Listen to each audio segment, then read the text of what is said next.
again, to have the Pope from the United States of America, that's a great honor. That's a great honor.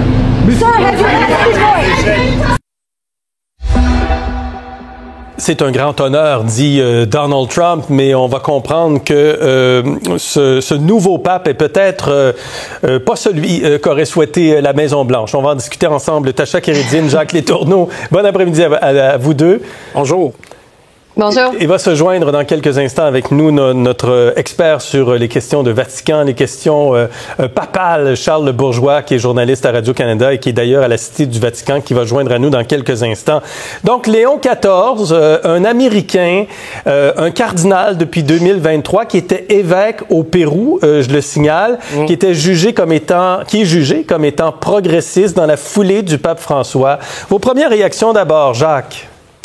Ben, c'est une nomination qui est très habile parce que, bon, premier réflexe, moi, dans mon salon, j'ai fait américain. Eh là là. Mais après, on nous explique tout de suite que ça va être un pape progressiste. Et là, Gérald, vous avez fait référence à ses missions en Amérique latine communautaire. D'ailleurs, dans son discours, il a même salué les gens des communautés au Pérou. Donc, je trouve ça habile comme nomination parce que ça en donne un peu à M. Trump, là, qui évidemment nous dit ah ben c'est une bonne nouvelle pour les États-Unis, mais en même temps, ça envoie peut-être un signal à Trump qu'on vient pas de nommer, d'élire un pape hyper conservateur, très à droite, comme certains évêques le sont aux États-Unis ou en Allemagne, par exemple. Je note que notre ami Charles Le Bourgeois vient de se joindre à nous. Bonne soirée à vous, hein? Bonsoir à vous, parce qu'on est en soirée à Rome. Charles, Tacha, votre première réaction à vous, de votre côté? Moi, j'ai regardé un peu son historique, incluant son historique sur Twitter. C'est un pape très politisé. Il a critiqué J.D. Vance pour son interprétation de l'amour, le devoir de l'amour des gens l'un envers l'autre. Il est aussi, le nom qu'il a choisi est très politique. Le pape Léo le XIII était un pape un réformateur qui ouvrait l'Église sur le monde moderne, qui était un diplomate, qui était en faveur de la science, ou la réconciliation de la science et l'Église. Alors, le choix de ce nom-là, c'est très symbolique aussi. Et il est aussi un citoyen du Pérou. C'est pas quelqu'un qui est juste un Américain. Alors ça aussi, je pense, à mitiger un peu. Moi, je le vois comme le anti-Trump. Trump s'est stylé en pape il y a quelques jours avec son fameux tweet qu'il a fait, son image de pape. Bon, il va pas être le premier pape américain. Je trouve ça amusant un peu, mais je vois une juxtaposition entre le legs de Francis qui va continuer avec Léon et la position de M. Trump. C'est fort intéressant. Absolument. On écoute le pape un peu plus tôt lorsqu'il s'est adressé aux fidèles à la place Saint-Pierre. Siamo discepoli di Cristo. We are disciples of Christ. Cristo ci precede. Christ goes before us. Il mondo ha bisogno della sua luce. The world needs his light.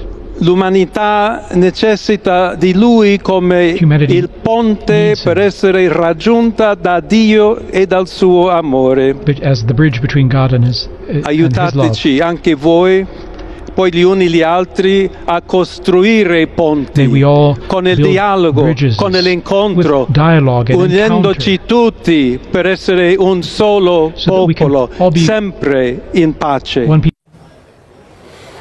Proche de la pensée de François sur l'environnement, sur la cause des migrants, soutient les réformes qui visent à permettre aux divorcés remariés civilement de recevoir la communion. Charles, est-ce qu'on peut dire vraiment qu'il est en pleine phase avec le pape François? Oui, vous savez, le pape François l'avait repéré en 2018 lors d'un voyage pontifical au Pérou. Et quelques temps après, il l'avait reçu en privé, ici même au Vatican. Et de fait, en 2023, il l'a nommé préfet du dicaster pour les évêques. Ça veut dire quoi concrètement? Ça veut dire qu'il était en charge de nommer les évêques à travers le monde. Donc on imagine bien qu'il était en phase avec le pape François. Sinon, il n'aurait jamais été placé à un niveau aussi élevé de l'Église catholique. C'est d'ailleurs certainement une des dernières grandes décisions du pontificat du pape François, d'avoir placé 7 évêques à cet endroit-là. C'est un rôle extrêmement important dans l'Église. Alors, Énormément de surprises ici au Vatican, on ne s'y attendait pas. Quelques spécialistes ici et là m'avaient jeté son nom dans le top 10, mais dans le top 3, dans le top 5, son nom n'était jamais apparu. Mais quand vous prenez un petit peu de recul, vous vous dites qu'en fait c'est une élection qui a du sens. Alors ça peut étonner, un pape américain. Je me disais non, ils ont déjà Donald Trump à la présidence américaine, ils vont pas avoir en plus à la tête de l'Église catholique un pape américain. Mais de fait, il a aussi des racines franco-italiennes et espagnoles également. Il a par ailleurs été missionnaire au Pérou. Il a fondé sa propre chapelle, sa propre paroisse au Pérou dans laquelle il a été curé. Il a été missionnaire auprès des plus pauvres.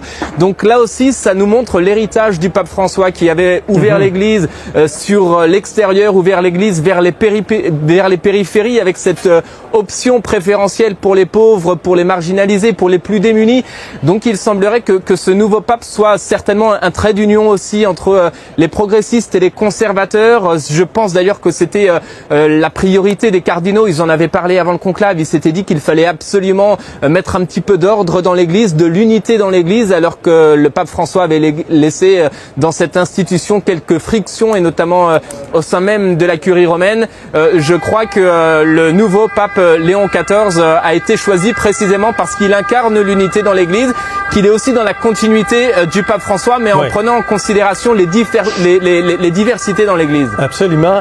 Est-ce qu'on peut dire, Jacques, que les cardinaux ont décidé, on peut peut-être se poser la question, s'ils n'ont pas décidé de donner une autre voix américaine dans le monde. La voix américaine en ce moment, elle est tonitruante. C'est celle de l'administration américaine qui est en train de revoir pratiquement l'ordre mondial. Est-ce que c'est une façon de dire qu'il peut y avoir une autre voix?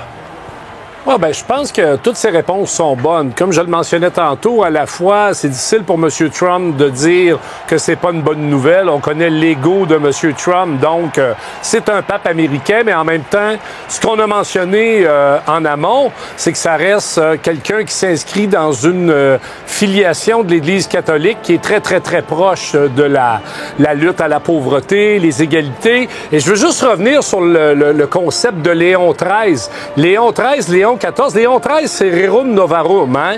Donc, c'est les encycliques papales qui amènent l'Église à s'occuper de pauvreté et à fonder des syndicats catholiques.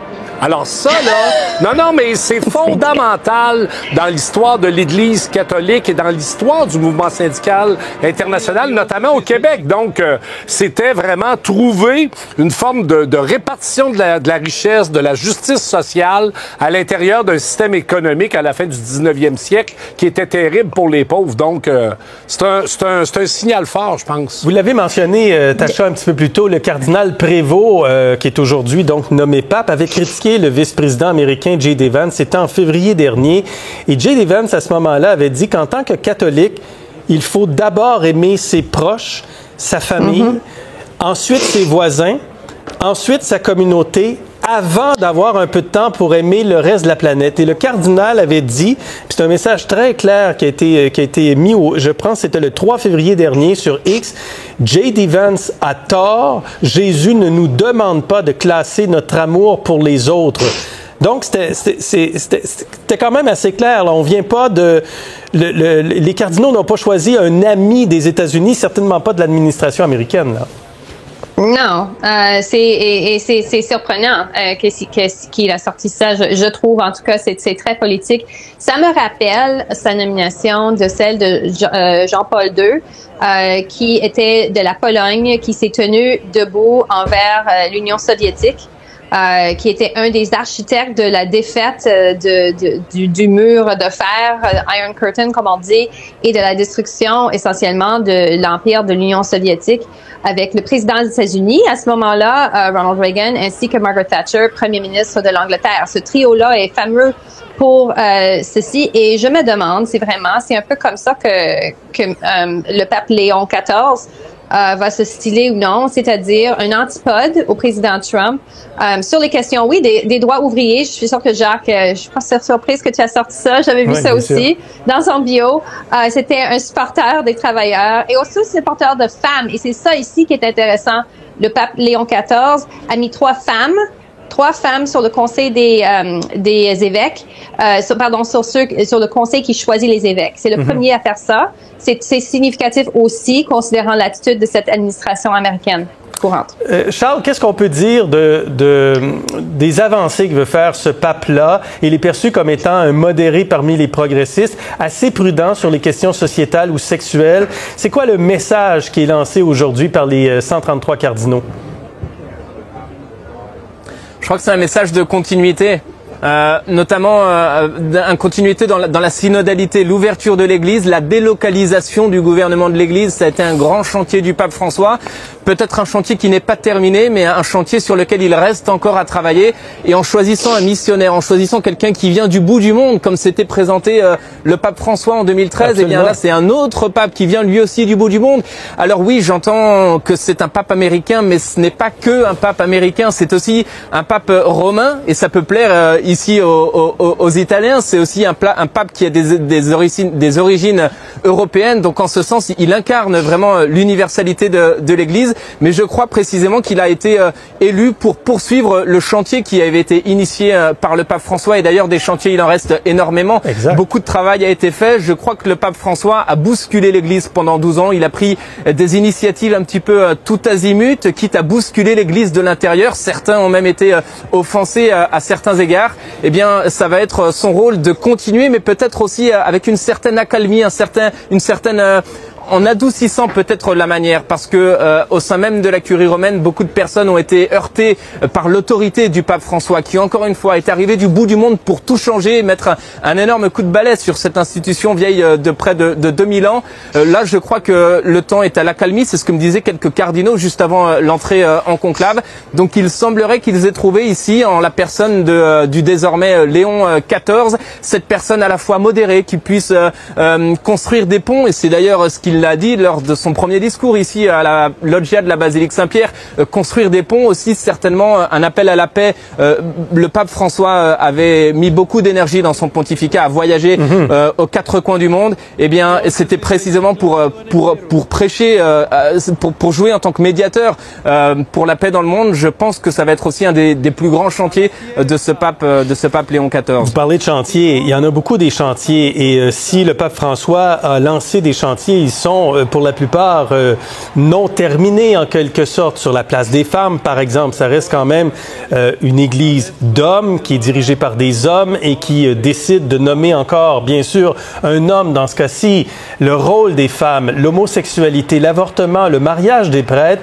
Jacques, est-ce que Léon XIV doit aborder de front tous ces sujets? Ben, si vous me posez la question, absolument. Mais maintenant, est-ce que ce sera possible de faire avancer ces questions qui n'avancent pas tellement dans une Église, qu'il faut le dire, est extrêmement conservatrice par rapport aux droits des femmes ou encore aux communautés LGBT ou encore la question du mariage des prêtres, tout ça. Mais oui, il le faut, mais en même temps, dans un contexte géopolitique mondial comme celui qu'on connaît, est-ce que ce sera sa priorité? Ça, c'est la grande question. Parce que c'est quand même un nouveau pape qui pourra pas mener de front tous les combats. C'est presque impossible. Ouais. Mais oui, c'est souhaitable. Tacha? J'allais dire, je pense que ces combats, il y a multiples fronts sur lesquels il peut faire des combats. Il s'est déjà, je pense, aussi prononcé sur la question des migrants et l'immigration, les attitudes qui sont prises par les États-Unis présentement. Alors, je pense que on va voir s'il devient hyper politique ou s'il parle simplement de politique publique et non pas critiquer l'administration américaine ou autre. C'est, comme j'ai dit, Léo XIII était un diplomate qui avait beaucoup d'effets d'ailleurs sur la Russie de l'époque, pas l'Union soviétique, mais la Russie. On va voir si le nouveau pape va être un diplomate ou un guerrier. Reste à voir. Et je mentionne aussi dans les chantiers, récemment, il y a des accusations qui ont émergé concernant sa gestion par Robert Francis Prévost, concernant sa gestion des plaintes d'abus dans le diocèse de Chiclayo. vidéo. Bien que le diocèse affirme que des mesures appropriées ont été prises, y compris l'ouverture d'une enquête canonique et la transmission du dossier au dicaster pour la doctrine de la foi, il y a beaucoup de critiques qui estiment que l'enquête a été insuffisante et que des entraves ont été faites pour minimiser l'affaire. Donc la question des abus qui pourchassent l'Église depuis longtemps, il doit également s'occuper de ça, Léon XIV. Charles, on va vous laisser aller. J'ai une dernière question pour vous. L'élection, vous venez de vivre cette élection-là en direct à Rome, là, après, au deuxième jour, après seulement 4 votes. Est-ce que vous êtes fondamentalement aujourd'hui étonné par tout ce qui s'est passé? Je suis pas étonné qu'il y ait une élection après 4 suffrages, mais je suis étonné qu'il y ait une élection après 4 suffrages et avec un tel résultat. On s'attendait tous à ce que ce soit l'Italien, le numéro 2 du Vatican, le plus proche collaborateur du pape François, Pietro Parolin. S'il sortait après 4 scrutins, c'était logique. Mais là, on voit sortir après 4 scrutins quelqu'un qui vient du bout du monde et dont on ne voyait pas venir. Donc ça nous dit aussi énormément sur ce qui s'est tramé un petit peu dans les coulisses, dans les congrégations générales. D'abord, où les cardinaux se sont interrogés sur les enjeux qui sont ceux de l'Église à l'heure où on se parle, avec les problèmes qui existent dans le monde et notamment la situation internationale. Donc oui, c'est une énorme surprise. Je pense que les cardinaux aussi ont mûri leurs réflexions entre hier et aujourd'hui. Hier, c'était un premier vote pour marquer, pour tâter un petit peu le terrain. Il y a eu 2 votes qui n'ont pas conclu ce matin. Puis ensuite, il y a eu cette pause déjeuner et qui peut-être a été déterminante avant de venir sur ce dernier vote, dont l'issue, franchement, est très étonnante. J'en parlais avec quelques vaticanistes un petit peu plus tôt aujourd'hui. On se donnait notre top 3, notre top 5, et ils n'étaient dans la liste d'aucun d'entre eux, sauf un seul d'entre eux qui m'a dit, le cardinal Prévost en numéro 2, je lui ai mis une petite tape à l'épaule en me disant, mais non, à aucun moment les cardinaux vont voter pour un pape américain alors qu'ils ont déjà Donald Trump aux États-Unis, c'est impensable. Ben, c'est bien la preuve que c'est pas lui le pape finalement, Donald Trump, malgré tout ce qu'il peut en penser ou souhaiter. Je mentionne également qu'il y a un symbole important aujourd'hui parce qu'on est le 8 mai, 80e anniversaire de la fin de la Deuxième Guerre mondiale. C'est peut-être un symbole de paix, qui sait. Pour voir nos émissions en entier, rendez-vous sur la chaîne ici RDI.